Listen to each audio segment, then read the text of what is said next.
आकाशवाणी जयपुर के समाचार एकांश की ओर से प्रस्तुत है कार्यक्रम समाचार तरंग।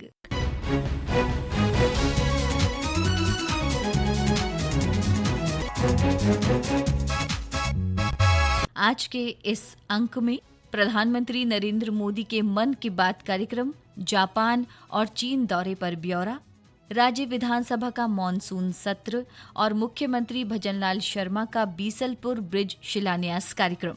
इसके साथ ही राजस्थान हाईकोर्ट का एसआई भर्ती परीक्षा 2021 रद्द करने का फैसला तथा राज्य में कई स्थानों पर तेज बरसात से उत्पन्न स्थिति का विवरण।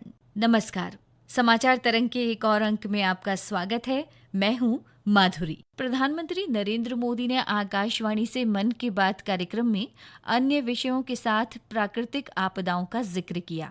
उन्होंने कहा कि ये आपदाएं देश के लिए एक कसौटी हैं। इनसे कई जगह व्यापक नुकसान हुआ। जिन लोगों ने इन हादसों में जान गंवाई, उनके प्रति प्रधानमंत्री ने संवेदना जताई। उन्होंने राहत और बचाव कार्यों में जुटी एनडीआरएफ और एसडीआरएफ की तत्परता की सराहना की। हमारे एनडीआरएफ, एसडीआरएफ के जवान, अन्य सुरक्षा बल, हर कोई दिन रात जुटे रहे। जवानों ने तकनीक का सहारा भी लिया है।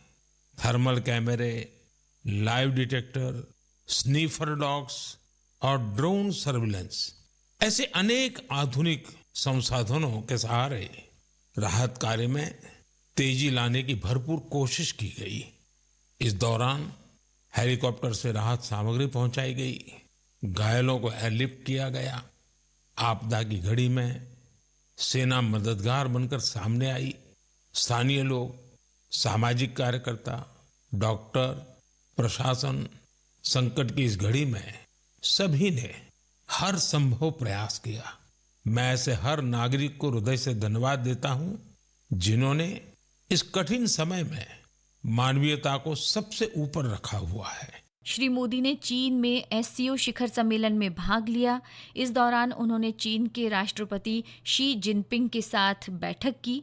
इससे पहले प्रधानमंत्री मोदी ने अपनी जापान यात्रा के दौरान दोनों देशों के बीच विभिन्न क्षेत्रों में साझेदारी का रोड मैप तैयार किया। उन्होंने कहा कि जापान की टेक्नोलॉजी और भारत की प्रतिभा इस सदी की टेक क्रांति का नेतृत्व कर सकते हैं। दोनों देश साइबर सिक्योरिटी और आतंकवाद के खिलाफ सहयोग पर सहमत हुए। हम मानते हैं कि जापानी technology and Indian talent are a winning combination. अब भारतीय स्टेट्स और जापानी प्रीफेक्चर्स इसके बीच संस्थागत सहयोग के माध्यम से जुड़ाव और गहरा होगा। इससे trade, tourism, education and cultural exchanges के नए द्वार खुलेंगे। भारत और जापान एक free, open, peaceful, prosperous and rules based Indo Pacific के प्रति पूरी तरह से प्रतिबद्ध है। राज्य विधानसभा के मॉनसून सत्र को लेकर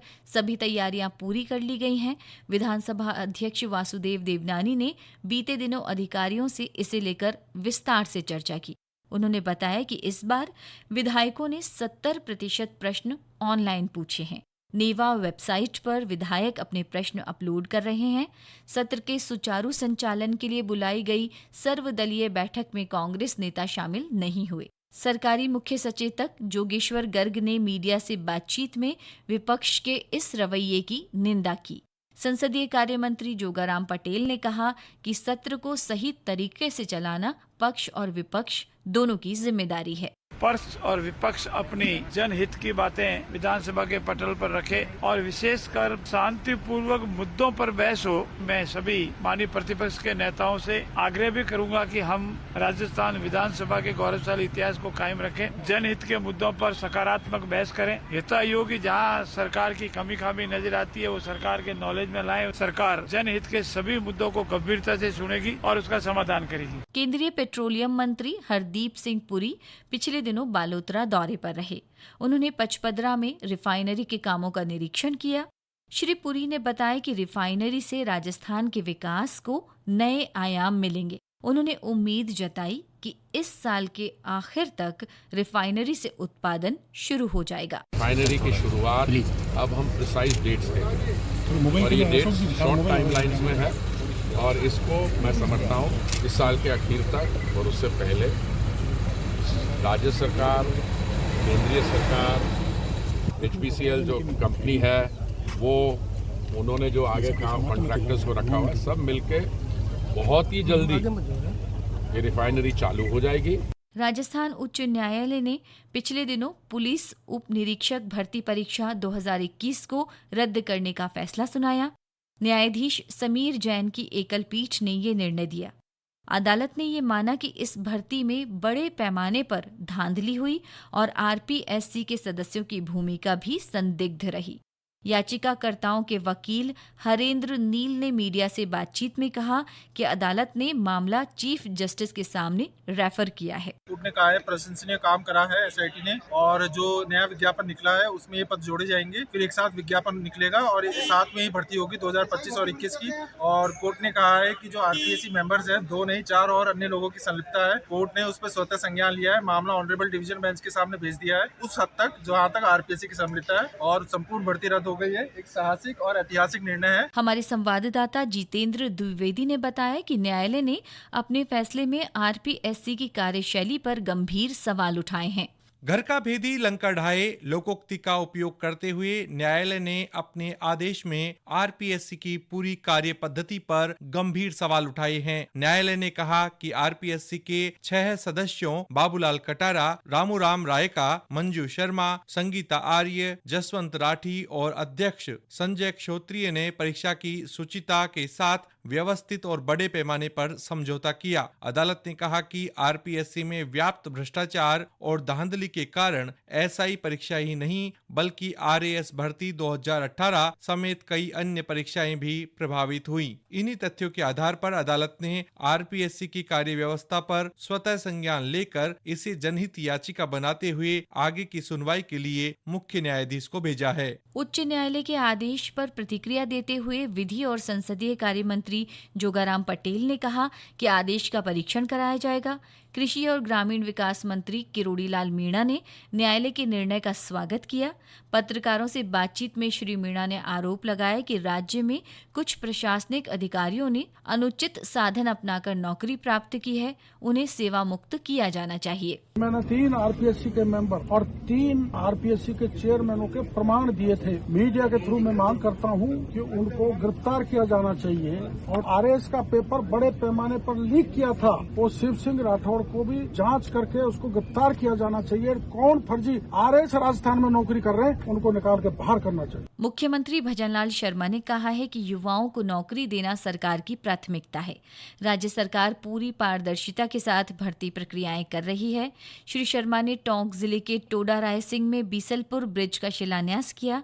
इस अवसर पर जनसभा को संबोधित करते हुए मुख्यमंत्री ने पूर्ववर्ती कांग्रेस सरकार पर पेपर लीक कराने का आरोप दोहराया। ये कांग्रेस के लोगों ने हमेशा लोगों को धोखे में रखा। अरे भाई, तुम्हारे पाप हैं, उन पापों को हम ठीक कर रहे हैं। आपने कितने लोगों का जीवन बर्बाद किया, आपने कितने युवाओं को खून के आंसू रुलाने का काम किया। हमारे समय में 250 से पेपर ज्यादा हुए, एक भी पेपर लीक नहीं हुआ। और आज आपको पता है कि 75,000 नियुक्ति पत्र हमने दे दिए, 81,000 का कैलेंडर दे दिया, लगातार विज्ञप्ति निकालते जा रहे हैं। मैं युवाओं से कहना चाहता हूं, चिंता मत करिए, तैयारी करिए पूरी तरह से, आगे आपको वैकेंसी मिलेंगे।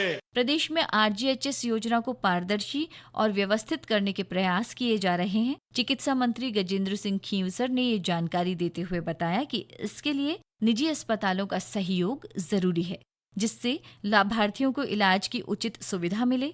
योजना को बेहतर बनाने के लिए निजी अस्पतालों को सुझाव देने चाहिए। RGHS जो है, हम इसके अंदर बिल्कुल ध्यान से सावचेत होकर जो भी खामियां हैं उनको हम प्राइवेट सेक्टर से भी समझ रहे हैं और पेशेंट्स की ओर से भी समझ रहे हैं और सरकार की दृष्टिकोण से भी समझ रहे हैं कि इसको स्मूथ कैसे बनाया जाए। हम कोशिश यही करेंगे कि इसको भी इंश्योरेंस मोड पे लाया जाए, जिससे ये जो भी अनियमितता हो रही है और जिस इतनी हेरा फेरी पीछे हुई है, हम इसको कुचल देंगे और इसको सबके लिए फेयर सिस्टम इसको बना देंगे, जैसे इलाज भी अच्छा हो जाए और खर्चा भी सरकार के ऊपर जो है हेरा फेरी करके जो लोग क्लेम कर रहे थे वो नहीं। राज्य में मॉनसून का दौर अगले 10-12 दिनों तक जारी रहने के आसार हैं। इस दौरान औसत से ज्यादा बारिश का पूर्वानुमान है। प्रदेश में इस बार अच्छी बारिश का सिलसिला बने रहने से जल स्रोत भर गए हैं। वहीं कई जगह भारी बारिश से नदी नाले उफान पर बने हुए हैं। हादसों की आशंका को देखते हुए प्रशासन लोगों से सतर्कता बरतने की अपील कर रहा है। सलूम्बर जिला पुलिस अधीक्षक राजेश कुमार यादव ने लोगों से तेज बहाव वाले क्षेत्रों से दूर रहने की अपील की। अभी बरसात का मौसम चल रहा है। इस दौरान जो है रपट के ऊपर, पुलियों के ऊपर, तालाब के ऊपर दुर्घटनाएं अक्सर हो जाती हैं। इसलिए जो तालाब और नदी, इनमें नहीं जाएं लोग इस दौरान, क्योंकि पानी की आवक एकदम बढ़ जाती है अचानक। और विशेष रूप से बच्चों को बिल्कुल ना भेजें। पुल के ऊपर भी कई बार पानी एकदम आ जाता है, कोई नदी वहाँ से बहती है तो उसमें भी ध्यान रखें। पानी थोड़ा भी ज्यादा हो तो उस पुल को, रपट को पार नहीं करें। साथ ही साथ इस दौरान बिजली के जो खंभे होते हैं उनसे भी दूर रहें। तो मैं सभी से अपील करता हूँ कि अपने आप को सुरक्षित रखने के लिए पानी का थोड़ा सा देखकर नदी या तालाब में जो है जाए। बीते दिनों पूर्वी राजस्थान में हुई भारी बारिश का दौर अब थोड़ा धीमा पड़ा है। हाड़ौती अंचल में जलभराव की स्थिति भी धीरे धीरे सामान्य हो रही है। लोकसभा अध्यक्ष ओम बिरला ने पिछले दिनों अपने संसदीय क्षेत्र कोटा बूंदी का दौरा किया। उन्होंने अत्यधिक बारिश से उत्पन्न स्थिति की भी समीक्षा की। इस दौरान श्री बिरला ने अधिकारियों के साथ वर्षा जनित हालात पर चर्चा की। पत्रकारों से बातचीत में श्री बिरला ने कहा कि क्षेत्र में जल भराव और उचित निकासी नहीं होने के कारणों का अध्ययन किया जाएगा। कोटा बूंदी इलाके के अंदर जहां भी आपदा प्रभावित इलाके हैं, चाहे वह जनहानि हुई हो, पशुहानि हुई हो, या लोगों के मकान टूटे हैं, मकान गिरे हैं, मकान के सामान बहे हैं या खाने पीने के सामान बहे हैं, क्षेत्र के अंदर किसानों की फसलों का नुकसान हुआ है और इसके लिए भी जहाँ नुकसान हुआ है, आपदा राहत के नियमों के तहत उनका तुरंत सर्वे कराकर उनको आपदा राशि उपलब्ध कराए। इसी तरीके से कोटा बूंदी के सभी अधिकारियों को कहा है कि अपने अपने इलाके के अंदर एक आकलन करें कि हमारे इलाके के अंदर या हमारे गांव में जहां बाढ़ आई है या अति जल भराव हुआ, उसका क्या कारण है और उस कारणों का अध्ययन करें। आने वाले समय में उन कारणों को ठीक करा जाएगा। केंद्रीय खेल मंत्री मनसुख मांडविया अलवर में सांसद खेल महोत्सव 2.0 के उद्घाटन के लिए पहुंचे। उन्होंने रामगढ़ में आयोजित समारोह में इसकी शुरुआत की। उन्होंने इस अवसर पर कहा कि पॉल्यूशन का